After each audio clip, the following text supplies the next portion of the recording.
and then we'll be starting soon.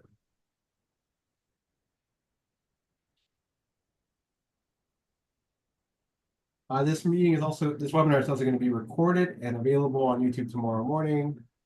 So all of those friends that couldn't make it tonight, make sure to tell them and find it at the Upper West Side History Group website, which is going to be www.upperwestsidehistory.org. I'll also be placing it in the chat later tonight so people are able to access it.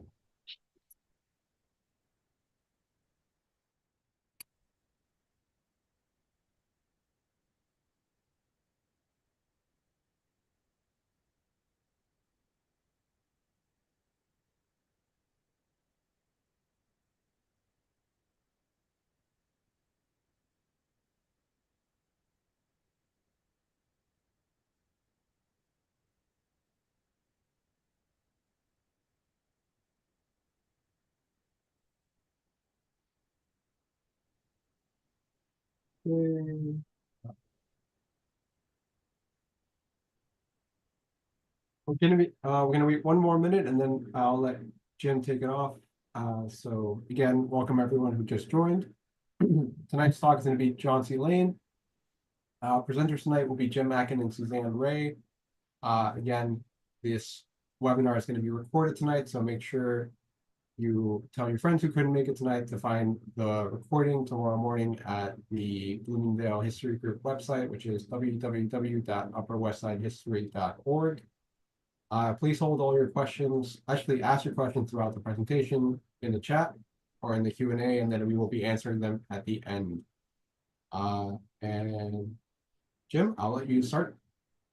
Thank you, Michael. And again, on behalf of Michael and Suzanne Ray, my associate, and myself, and all of the members of the Bloomingdale Neighborhood History Group, we welcome you. Thank you for attending to this amount of very, very interesting local detail. Jauncey Lane traveling through time along an ancient roadway. And I'm going to dismiss the rumors right away that Suzanne and I are going to turn this into a Broadway musical. But it's certainly interesting enough, as you'll hear. Suzanne's off to the side here attending to the detailed notes. But I want to tell everybody, please go to upperwestsidehistory.org. That's our website, which tells about events coming up in the future and delineates our blogs, little detailed histories on things that'll just fascinate you to no end, and has things like a list of all buildings in the neighborhood with the date they got constructed and the original architects and whatnot. And I'm going to do a shout out to Landmarks West because one of our members, and there's about a dozen of us, but one of our members, Rob Garber, is doing a presentation through Landmarks West next Thursday night. If you go to Landmarks West website, you'll see what that's all about. Again, very good local history on a local family that most people would not even know about. And Rob always makes that very compelling. On our website also is a series of panels that we change over every few months, and Rob does most of that work. And this one's called Sports and Leisure on the Upper West Side. So you'll be pleasantly surprised with that. But as Michael probably said, or he will say eventually, whatever we do this evening will be put on YouTube probably tomorrow morning. So, but we've got a lot to do. So let's begin. And you could see our first image here is this slide of a map of the neighborhood. And Suzanne, tell us about Jauncey Lane. Thank you. Hello, everyone. When I moved to West 91st Street, just west of Broadway in the early 70s. Sorry, I'm going to interrupt really quickly. Suzanne, do you mind speaking a little bit louder for us? Okay. Yep, sorry about that. No problem. Always have that problem. Let me know if this is okay.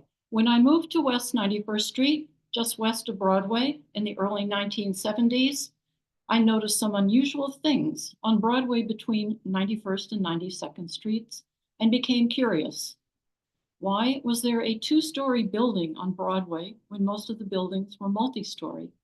There were taxpayer commercial buildings there, but this one was so small. Why were there bay windows in the buildings visible behind that small building? They overlooked some empty space apparently, but empty space in New York City? From Riverside Drive, I could see that there seemed to be a path between buildings, angling between 91st and 92nd Streets. If that small building on Broadway were not there, one would be able to see all the way from Broadway to Riverside Park, maybe even to the Hudson. I acquired an 1879 Bromley Atlas. One page showed parallel pink lines angled west from Broadway between 91st and 92nd Streets towards the Hudson River. This was not labeled on that map, but I learned that this was Jauncey Lane, often referred to as Apthorpe or Apthorpe with an E lane, and further north around 96th Street, Strikers Lane, similarly angled from Broadway to the Hudson River. As the city of New York moved north, farmland disappeared. The land that Jauncey Lane occupied was mired for decades in legal battles, which affected the development of the block and neighborhood around. The history is hugely complicated. I do not pretend to understand all the legal documents detailing the surveys of the lane, the law, the court cases, and I certainly cannot unravel the entire history or resolve the conflicting accounts found in newspapers and books. And tonight I will use the name Jauncey Lane unless I am quoting a specific source, because sources often use Jauncey and Apthorpe interchangeably. The legal battles lasted over a century, with more people becoming involved in the litigation as time went on. Did the property lines go to the curb or to the middle of the lane, or did they include the entire lane? When the city street system, the 1811 grid, reached the area, Jauncey Lane was closed, and the owners of abutting plots took possession, those on either side taking half the width. By the time the title was settled, it was estimated that the land was easily worth $125 million. Wow. So Suzanne, my quick understanding of that, I'm learning from you even now as we speak, is the city abandons the land underneath Jauncey Lane. They don't need it anymore. And they typically do that like they did with the old Bloomingdale Road. And then the landowners just grabbed half of it. Exactly. So you can imagine the legal mess that creates. Yes. Okay. Yes, exactly. Good. One more thing, if you can just please maybe get a little bit closer. We have some people are having just a tiny bit of difficulty hearing. Okay. Thank you. There we go. Charles Ward Apthorpe, born in 1726 or 1729, settled in New York in the mid-18th century and began establishing his country seat in 1762 when he bought some lots in Bloomingdale. He purchased more land, eventually accumulating 268 acres at a cost of $15,000. Those extended from what is now 88th to 100th Streets, from 8th Avenue to the Hudson River. He built Elmwood in 1764, described as one of the grandest pre-revolutionary houses. It was built between what are now 90th and 91st Streets and Columbus Avenue. Orchards and a pleasure garden surrounded the house, as well as a barn, stables, and various outbuildings. Several lanes were laid out. Jauncey or Apthorpe's Lane was 25, 26, or 27 feet wide. Accounts vary. One even says 40 feet. The lanes ran from the Apthorpe Mansion between what are now 91st and 92nd Streets down to the Hudson. Many accounts say 93rd and 94th Streets. Jauncey Lane crossed the Bloomingdale Road, and it met the Eastern Post Road near what are now East 96th Streets and 5th Avenue. During the Revolutionary War, the British took control of the grounds of the Apthorpe estate, causing George Washington to retreat with his army, moving his headquarters from the Apthorpe Mansion to what is now known as the Morris Jumel Mansion further north. And Suzanne, I'm going to chime in here again to recall that years ago, our group had done a presentation on the Battle of Harlem Heights. And indeed, the British regulars came from the east side of Manhattan to the west side where they would start the Battle of Harlem Heights near 106th Street and Western Avenue. The only way they can get from the east side to the west side was by Apthorpe Lane or Jauncey Yeah. Lane. Apthorpe was a royalist, and he remained in New York during the British occupation, but was tried for treason when the British left. For some reason, he was allowed to keep his property. He died in 1797. 2 years later, William Jauncey, a rich Englishman, bought Elmwood and all the land around it, hence Jauncey Lane. He died in 1828, leaving the property to the son of his niece, provided that he change his name from Thorne to Jauncey.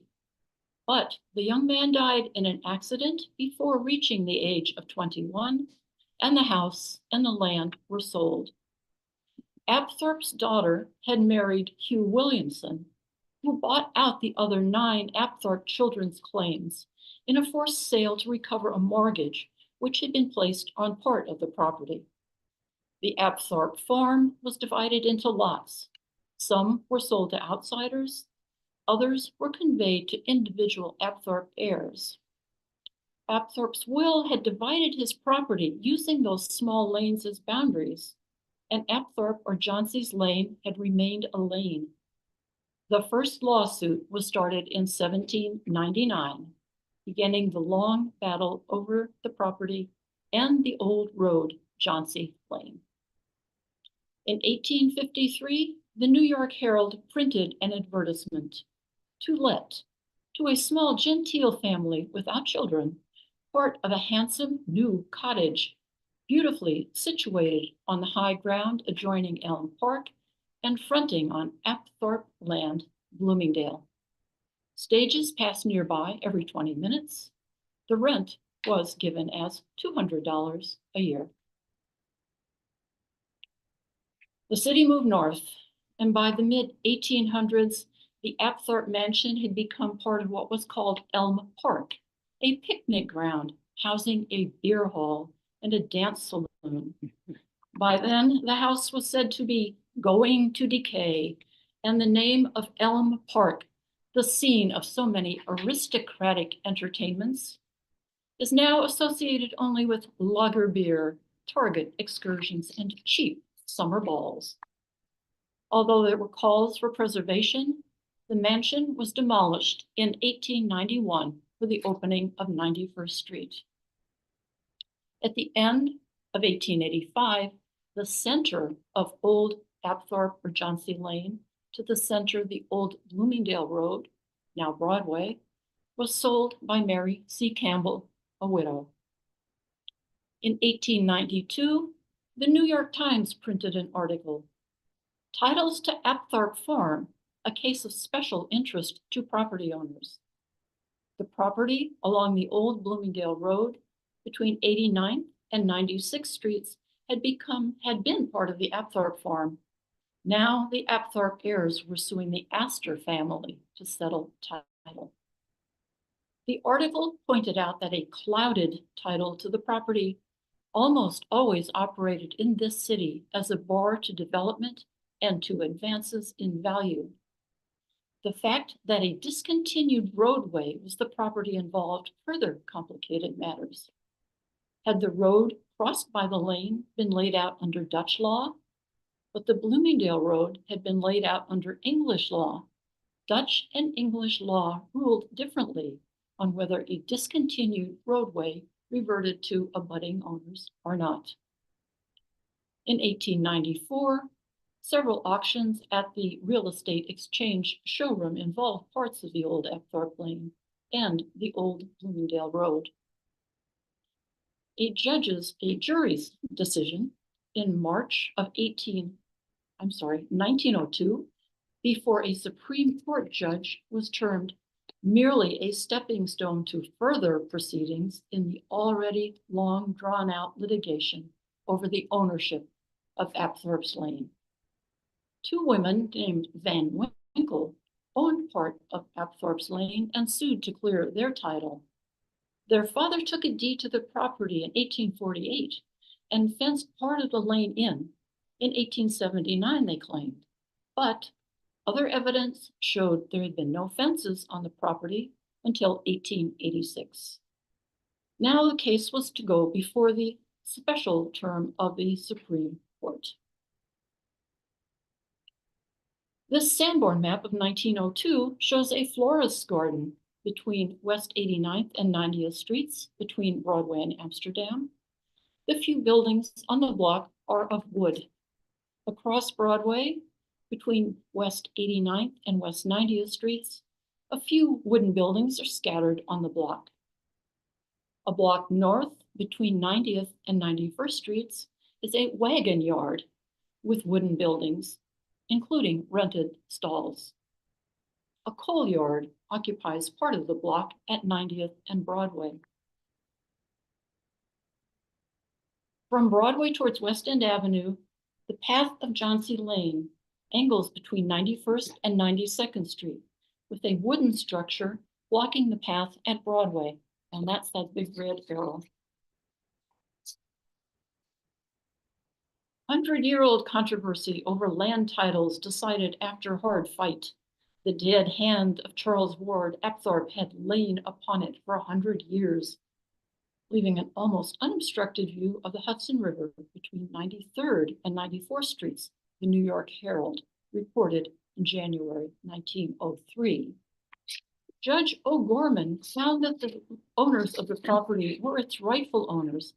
The Apthorpe descendants had no claim to the property. An appeal was expected.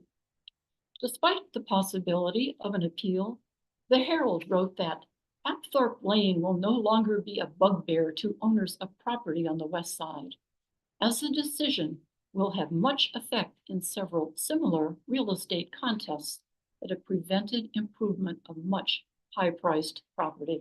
And let me, before we move ahead, just point out two things quickly. One is Judge O'Gorman goes on to get elected senator representing New York State.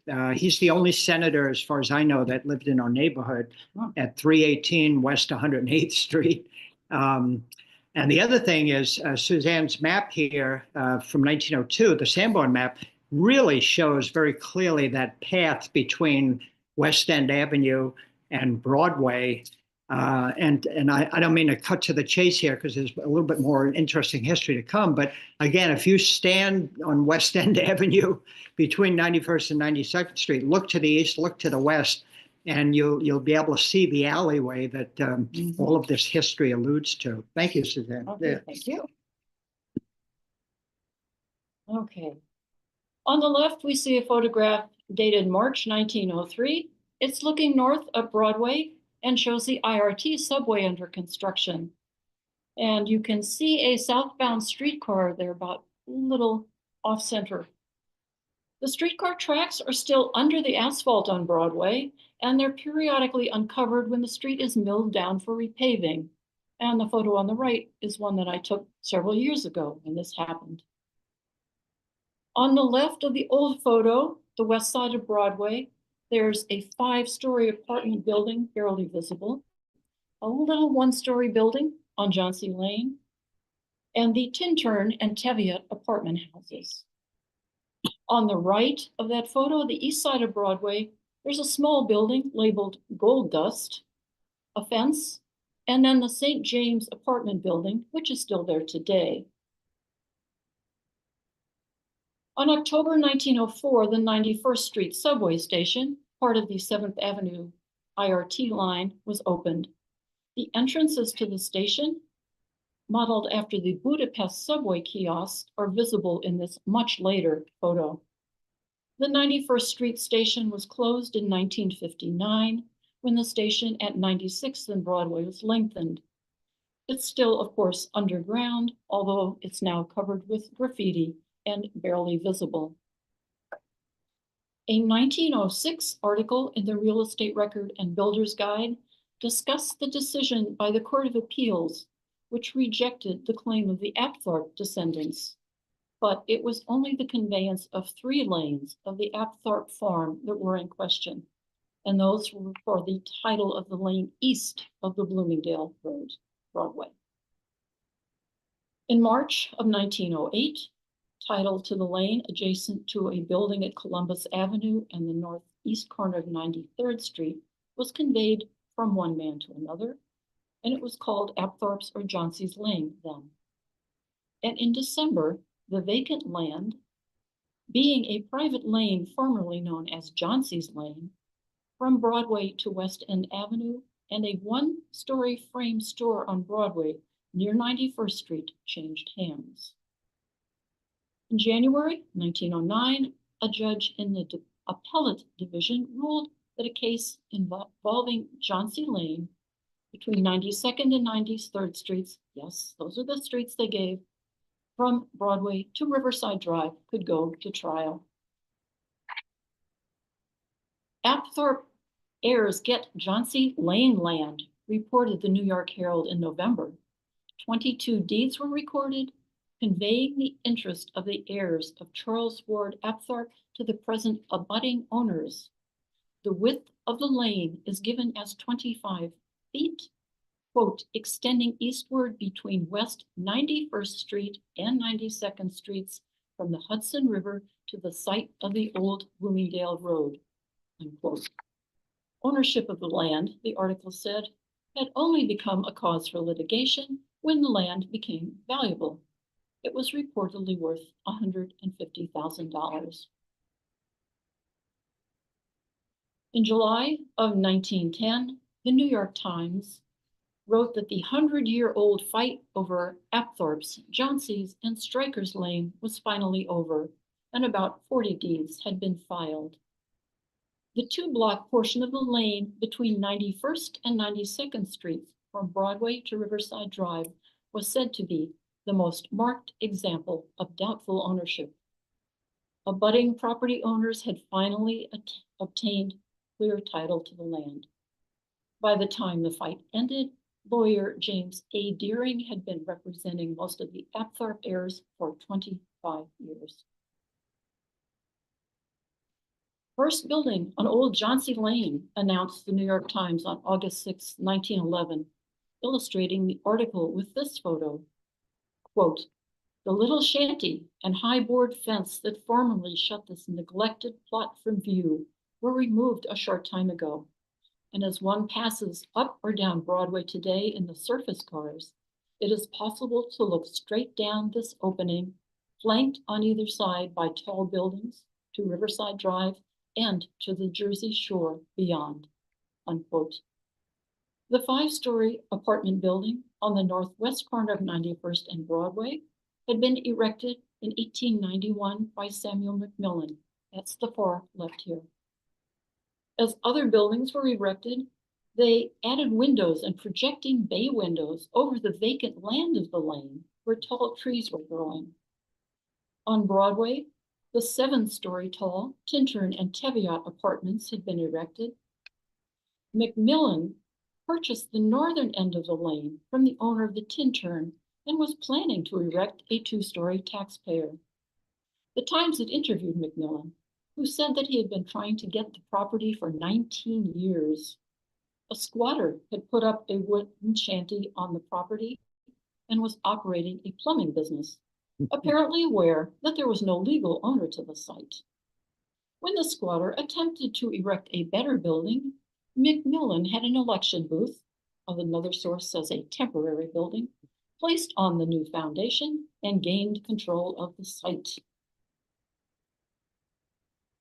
This is an earlier photo, about 1904, showing the west side of Broadway with the Tintern and the Teviot apartment houses. Rent was $55 to $75 a month for 6 rooms, $65 to $75 a month for 7 rooms.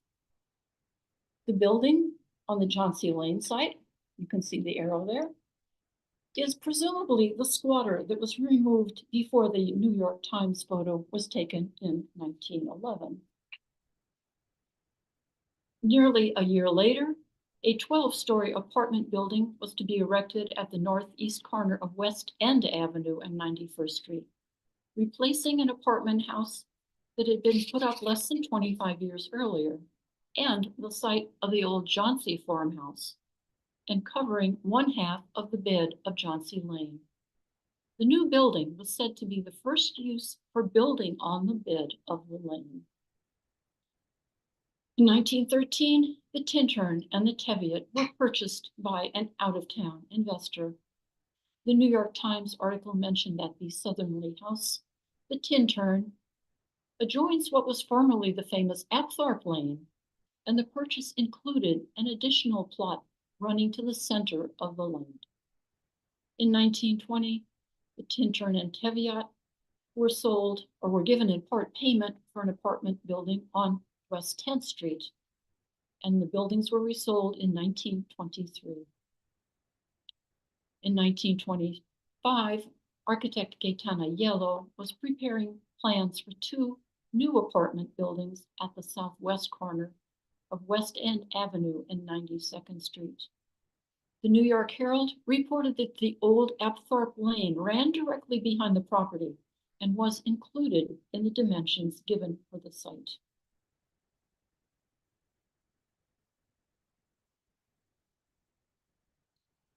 In May of 1916, Marcus Brown purchased a large plot of land on the northeast corner of Broadway and 91st Street, said to be in a neglected condition, despite being located in an area that had been highly improved by the full block Astor Court erected at 89th and 90th Streets.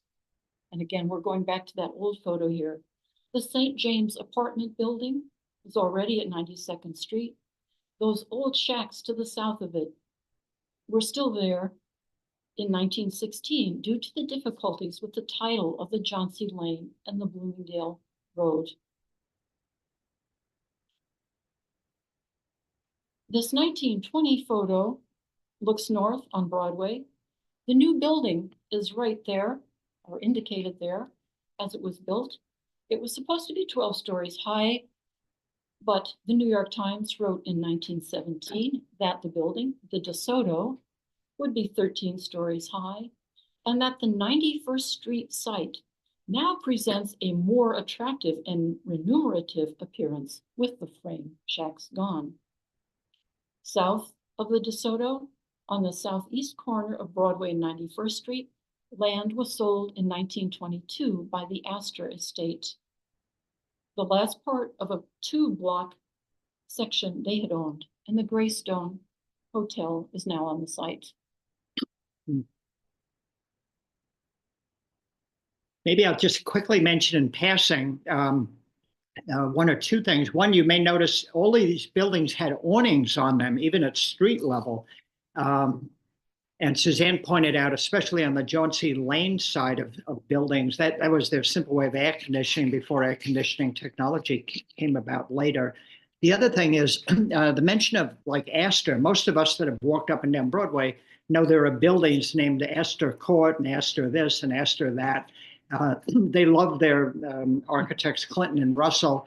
And the Astors were just masters of accumulating large pieces of property. So if you wanted to build the Belnord apartment on 86th Street, or you wanted to build the Apthorpe on 79th, you went to the Astor family because they had already assembled large pieces of land. So Suzanne's history obviously touches upon some Astor buildings in the 90s.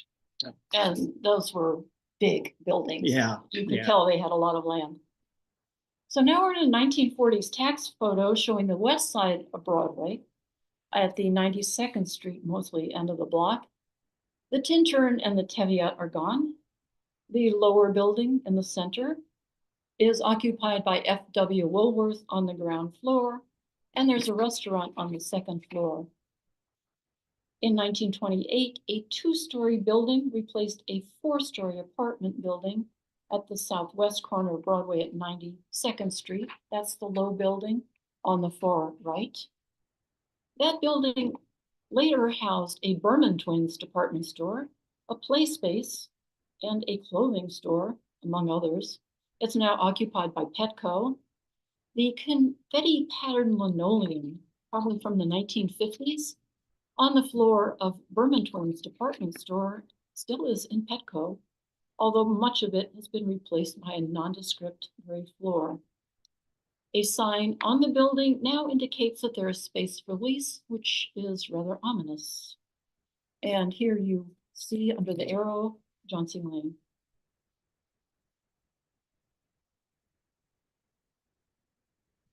Another 1940s tax photo.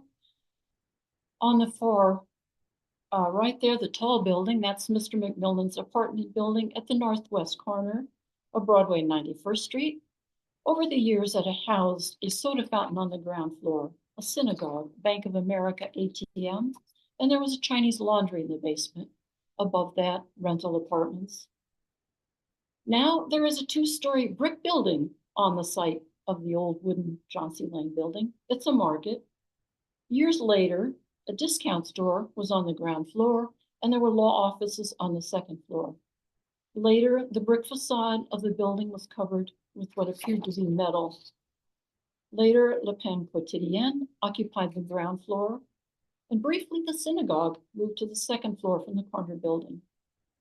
The 91st Street subway entrance is hidden here by the vehicles in the photo. Now we're at West End Avenue, the northeast corner of 91st Street. 640 West End Avenue had been erected in 1912, reportedly on what had been a vacant and boarded lot.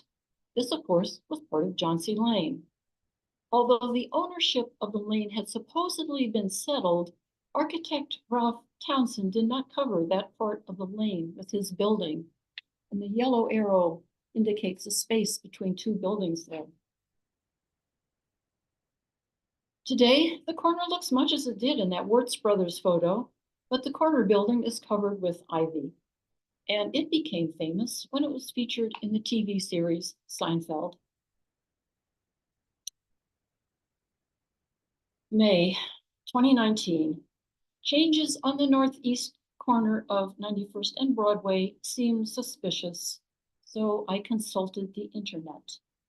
I learned that Hampshire Properties had purchased the corner apartment building and the adjacent two-story retail and office building at 2463 Broadway, occupied by a law firm and a bakery.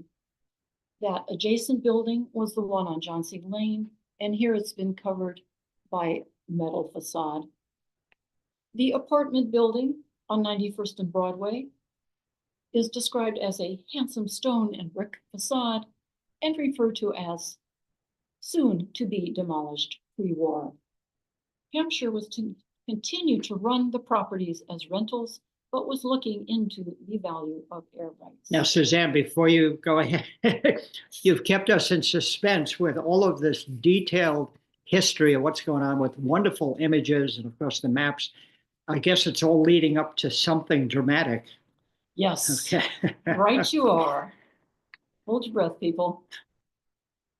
In January of 2020, the West Side Rag reported that a deal between developer Hampshire Properties and the owner of 2465 Broadway had reached an agreement.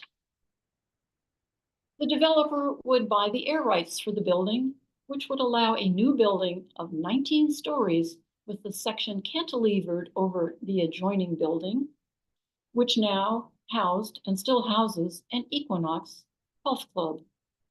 The cantilevered building, as built, is shown to the right. Here, demolition is underway.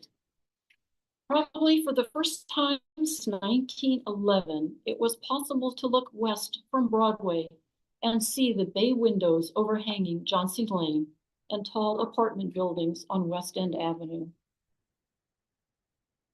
That equipment is down in what would have been the basement to that two-story building on Jauncey Lane, and here we're looking towards West End Avenue.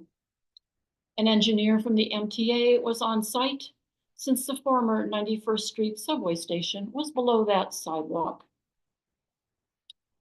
Today, that cantilevered building, which of course is luxury condominiums, covers the site of the former buildings.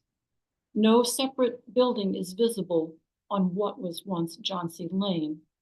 From Riverside Drive, one can still look east along the narrow path of the lane, but it is no longer possible to look over a small building to the east side of Broadway.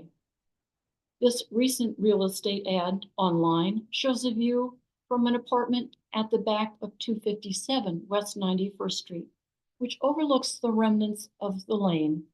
Note the bay windows.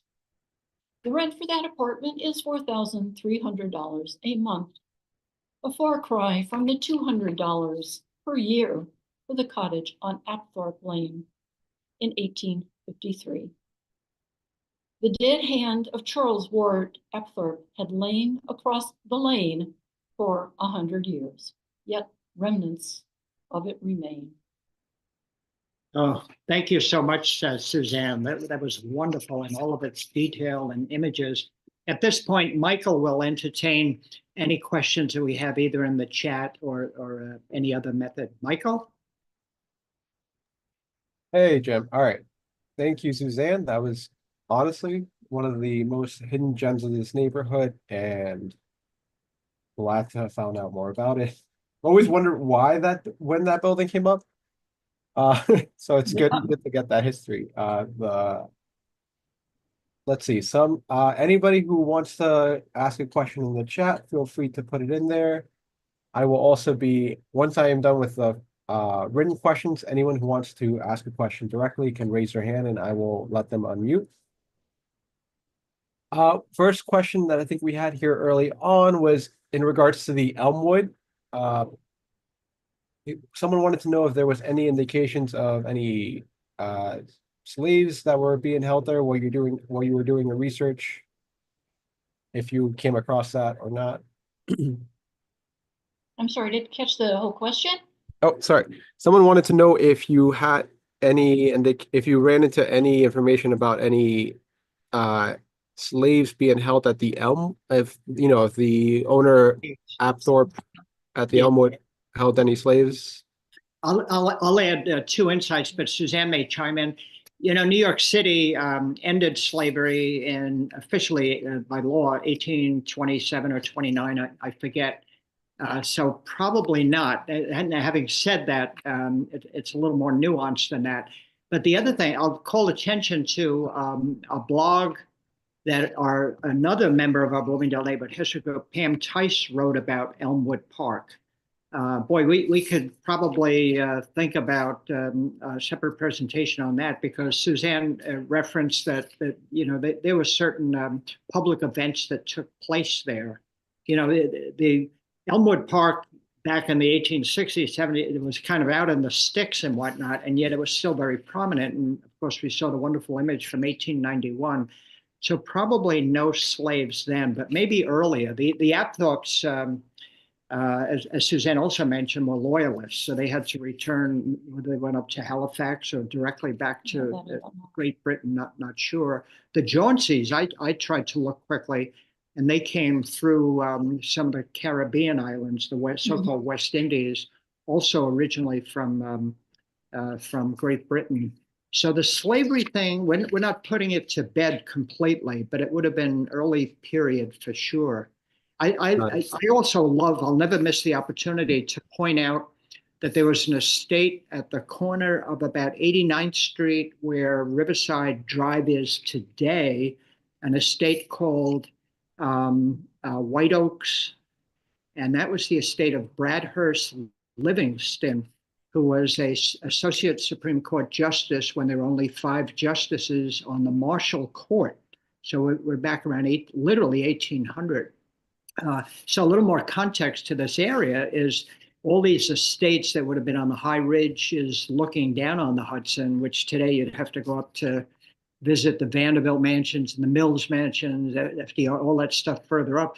And initially, that was literally right in our neighborhood. And that kind of frames the significance of the Upper West Side.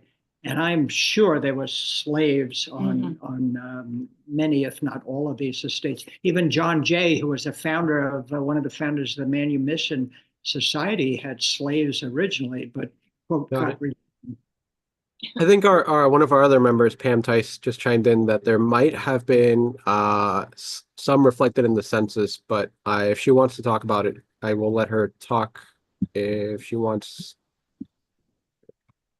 There we go. Go ahead, Pam. Yes, I think I recall in the 1790 census, which was the first one for the United States, there were slaves on the Apthorpe estate. And if you get a copy of the census, you can see that page where they're listed. by number. Got it. Okay. All right. Thank you, Pam. All right. The next question here is going to be someone said in an early slide, sorry, I'm covering from a flu here last week, so still clearing out a little bit. An early slide in the presentation seemed to show Jauncey Lane coming off at 90 degrees from another lost street running vaguely north to south. And that slide also showed wooden structures on the east side of the Broadway that also ran along that axis. What was that original road and what happened to it? Does it show on the surface anywhere like the remains of Jauncey Lane, which also seem to continue on the east side of Broadway? Let's, while Suzanne's digesting the question, which I may answer, let's see if we could get our arms around that. So is this the map I guess we're referring to? Yeah. So Sylvia, if you want to speak, you can also raise your hand and I'll just let you unmute. And we use the cursor to point it out. So here's Jauncey Lane, and boy, it's very dramatic here. And Yep. that's Bloomingdale, the old Bloomingdale Road there that had been straightened out as now the Boulevard or Broadway. Yeah, So that vertical line could also have been called an old road. yeah. And not shown here, there was a Strikers Lane going roughly along 96, 97th Yeah, Street down to the river. Yeah. The Bloomingdale Road, and boy, I got educated on this years ago in our Bloomingdale Neighborhood History Group by Gil Tauber, another member of ours. Gil is the street expert on Manhattan, bar none. And Bloomingdale Road was completed by 1708. And as Suzanne just said, it became the Grand Boulevard and eventually Broadway when the city consolidated in 1898. The Bloomingdale Road was abandoned around 1867, 68. Same process that Suzanne talked about, which meant it went to nearby landowners, but of course they had to bid on the property. It was a little better structure than, say, Jauncey Lane. So that's a good question. Yep. And then Gary also made a clarification or another point earlier on saying that the 1889 map shows the unnamed Jauncey Lane and another wider lane, the Afthorpe Lane between 93rd and 94th, going all the way from Central Park. Yeah, Yeah. not on map. Right? Yeah. I know. And then let's see, another question here. Okay, getting some in. From our member, Stephanie wanted to know, you can see what looks like a crack running between two buildings flanking the lane on Riverside Drive, 190 to 194 Riverside Drive, corners of 91st and 92nd. Do you know what that is? If you go back to the last slide, I believe you can see it in the back.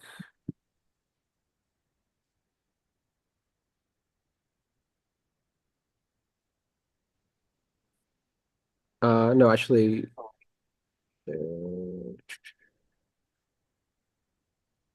there, I think. Yeah, that's looking east from Riverside Drive, right, Suzanne? Yes. Yeah, between 91st and 92nd. You're looking towards Broadway, and vaguely in the background, you see that white thing that is what is now covering Jauncey Lane, rather than that small one-story building. Right, two-story building. meaning this, yeah. Yes. Correct. So the question is about the crack in the pavement? The crack, let's see, the crack running between the two buildings flanking the lane on Riverside Drive. I have always wanted to know that. I go by there all the time and wonder if anyone knows, please tell me.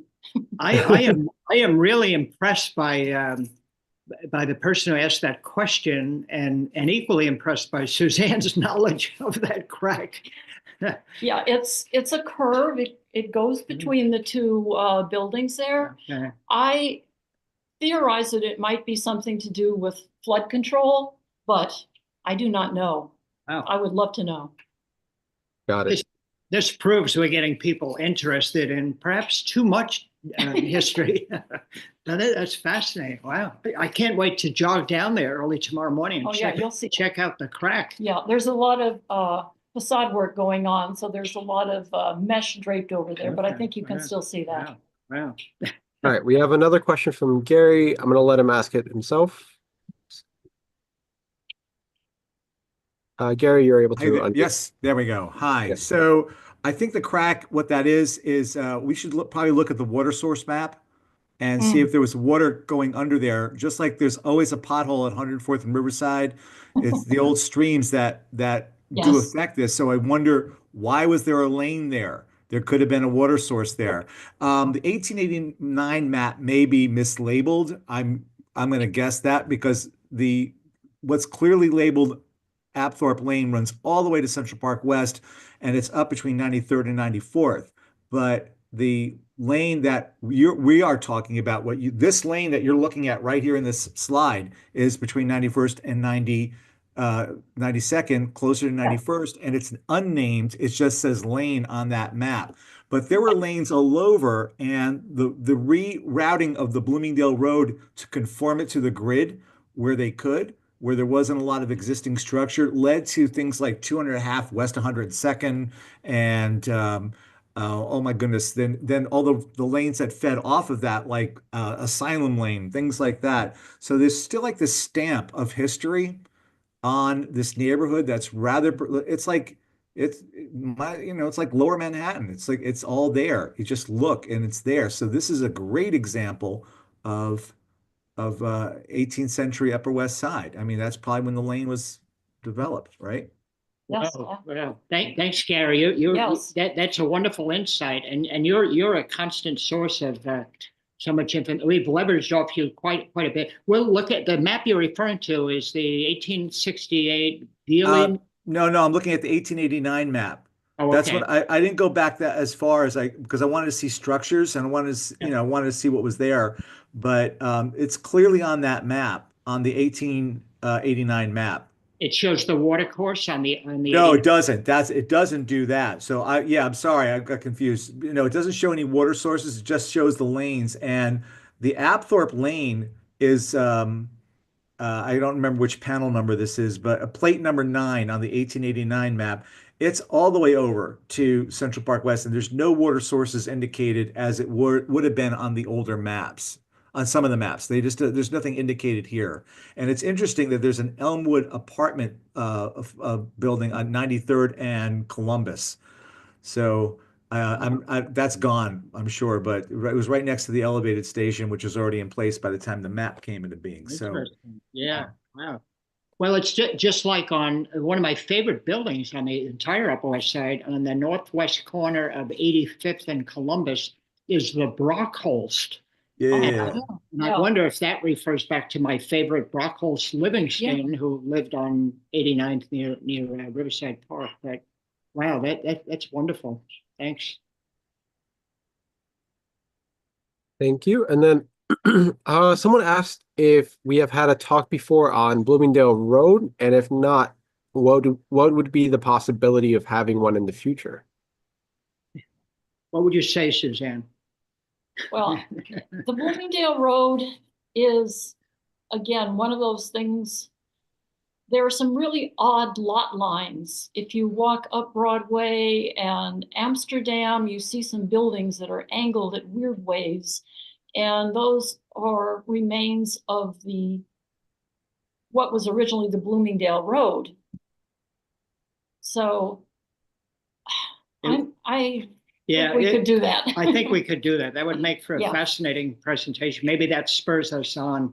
And then people like Gary Dennis, Gil Tauber, Rob Garber, Yes. Suzanne Ray, Jim Mack, and Pam Tice, and a whole bunch of others will probably have some input on this, because it would be a fascinating topic. Yes, absolutely. Many of us have zigzagged through the West 70s, 80s, 90s, and 100s to look to these building angles that Suzanne refers to.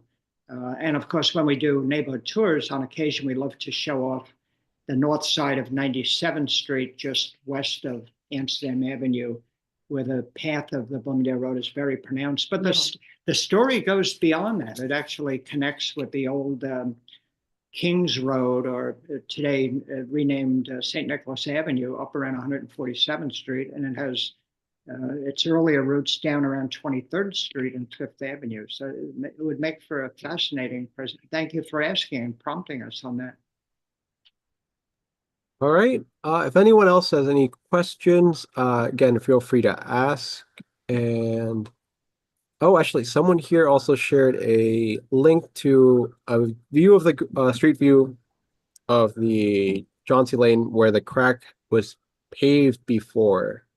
So like a Oh. historical view on Google Maps Yeah. where you can Oh. see it being paved over. But Wow. History Um, presentation in the making. Yeah. but yeah, again, if anyone has any questions, feel free to ask. Oh, here we go. Margaret, I'm gonna let you ask your question. Can you hear me? Margaret Can you hear me? Hi, Margaret. Hi, Margaret. Margaret is the world's expert on Madame Jamel, amongst other things, and she Yes. did a spectacular presentation for us a while back. Thank you, Jim. My question today is about the picture from the New York Times of farm buildings on the Apthorpe estate.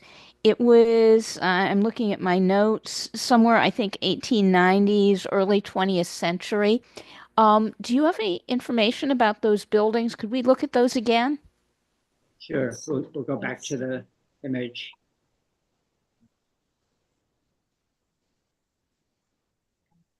Are we on the right image here, Margaret? Yes, that's Right. exactly it. I, what street are we facing? And do you have any, any more info about what those buildings were, when they date from? While Suzanne checks her notes, I may be wrong, but I think we're looking west, kind of southwest a little bit. We're closer to 92nd Street than 91st Street, but I could be wrong on that. There's a street lamp there. I don't think electric, but I could be wrong. I don't have, Yeah. I have a transcribed article that does not mention any specific address. I would have to go back and get Yeah. in my computer and see if there is a more specific location, but that was the caption that I pulled from that article. Yeah. I'll look for you. Yeah, so Margaret, either the article may give us a little more indication, but it's an intriguing image because of the picket fence, the Yeah. fact that they're front yards, again, that little street lamp thing there. It looks like there might be a 5-story apartment building behind it on 91st Street. Mhm. That's clearly, and I'm pretty confident that's an elm tree on the right. Yeah, it's a gorgeous image, and I'm happy to have seen it. So thank you very much. And I will bow out now and let someone else ask a question.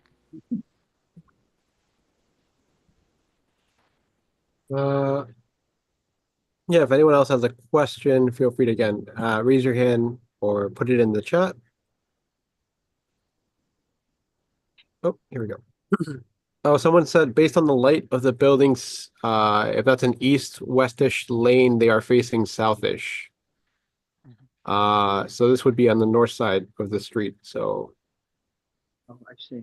From that image. It says Apthorpe Estate, though. That was the caption, so it needn't Yeah. have been on the lane. But again, I'm not sure. I'll Yeah. have to go back and look at the article.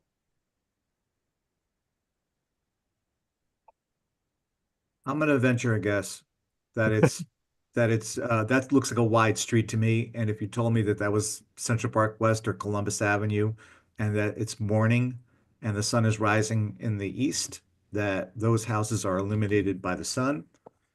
So it's a wide street there. That is not a side street. So I think Jim may have a point that it is facing south. The camera's pointed southwest. So that's what I'm saying.